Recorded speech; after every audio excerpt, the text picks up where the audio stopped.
ఇవాళ జర్నలిస్టులను అక్రమంగా రాష్ట్ర వ్యాప్తంగా అరెస్ట్ చేస్తా ఉన్నారు. రాష్ట్ర వ్యాప్తంగా అరెస్ట్ చేసిన జర్నలిస్టులను వెంటనే విడుదల చేయాలని చెప్పి బీఆర్ఎస్ పార్టీ డిమాండ్ చేస్తా ఉంది. ఈ జర్నలిస్టుల అక్రమ అరెస్ట్ ను బీఆర్ఎస్ పార్టీ తీవ్రంగా ఖండిస్తా ఉంది. నువ్వేం చెప్పినావు రేవంత్ రెడ్డి?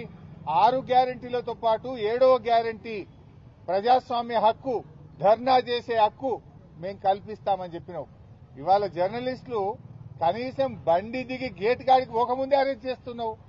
వాళ్ళు ప్రజాస్వామ్యయుతంగా ధర్నా చేసే అధికారం లేదా? దరఖాస్తు ఇచ్చే హక్కు లేదా? మరి నువ్వు ఆ రోజు నీ మేనిఫెస్టోలో మొదటి పేరాలోనే చెప్పినావు, ప్రశ్నించే హక్కు, ప్రజాస్వామ్య హక్కు 7వ గ్యారంటీగా ఇస్తున్నా అని చెప్పినావు. ఇవాళ రాష్ట్ర వ్యాప్తంగా జర్నలిస్టుల గొంతు కోసినావు.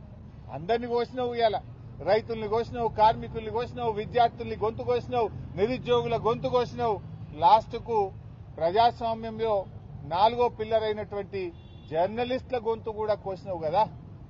ఇవాళ కేసీఆర్ గారు ఉన్నప్పుడు 26,000 అక్రిడేషన్ కార్డులు ఇచ్చారు.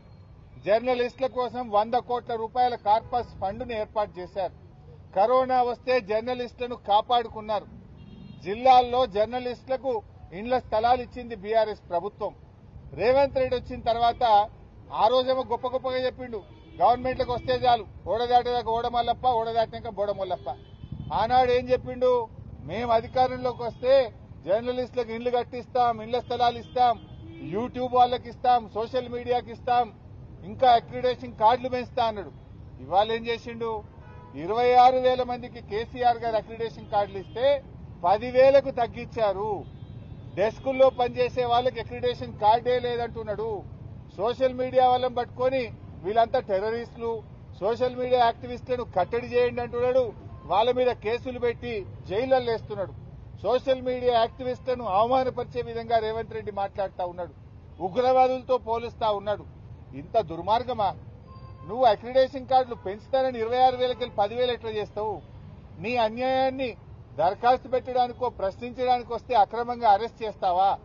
ఈ అరెస్టులను ఖండిస్తున్నాం. తక్షణమే వాళ్ళని విడుదల చేయాలని డిమాండ్ చేస్తున్నాం. 26,000 అక్రిడేషన్ కార్డులను పునరుద్దరించాలని చెప్పి బీఆర్ఎస్ పార్టీ పక్షాన డిమాండ్ చేస్తున్నాం. జర్నలిస్టుల పోరాటానికి బీఆర్ఎస్ పార్టీ సంపూర్ణమైన మద్దతును ప్రకటిస్తుంది. మీ పక్షాన రాబోయే అసెంబ్లీ సమావేశాల్లో బీఆర్ఎస్ ప్రభుత్వాన్ని నిలదీస్తుంది, ప్రశ్నిస్తుంది, జర్నలిస్టులకు సంపూర్ణ మద్దతును అందిస్తుంది. Thank you.